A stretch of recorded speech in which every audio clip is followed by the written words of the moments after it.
So what is Bitcoin? You've probably heard people talk about it. But what exactly is Bitcoin? How does it work? And why does it have value? Let's break it down without the technical jargon. At its simplest, Bitcoin is a form of digital money. Unlike dollars, it isn't issued by a central bank or controlled by one company. Instead, it runs on a global network of computers. And every computer follows the same set of rules. People can send Bitcoin directly to one another, keep it in a digital wallet, or purchase it through a service like crypto dispensers. Bitcoin transactions are recorded on something called the blockchain. Think of it as a shared public record book. When Bitcoin moves from one address to another, the network checks the transaction and adds it to that record. No single person controls this record. And once a transaction is confirmed, it generally can't be reversed. So always check the receiving wallet address carefully before you send Bitcoin. To use Bitcoin, you'll need a Bitcoin wallet.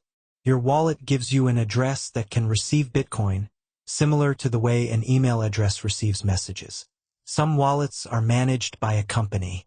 Others give you direct control through a recovery phrase or private key. Here's the important part.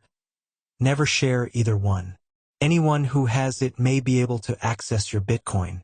Bitcoin's software limits its supply to a maximum of 21 million coins. Its price is driven by supply and demand, so it can rise or fall significantly. Bitcoin is never guaranteed to increase in value, and you should never buy more than you can afford to lose. The good news is you don't need to buy an entire Bitcoin. One Bitcoin can be divided into 100 million smaller units, called Satoshis. People use Bitcoin for different reasons. Some use it to transfer value. Others hold it as a long-term asset. And it can be spent with businesses that choose to accept it. But remember, Bitcoin transactions usually can't be canceled or charged back. If you send Bitcoin to the wrong address or to a scammer, getting it back may be impossible. Never buy or send Bitcoin because someone is threatening you or creating a false sense of urgency. Government agencies, utility companies,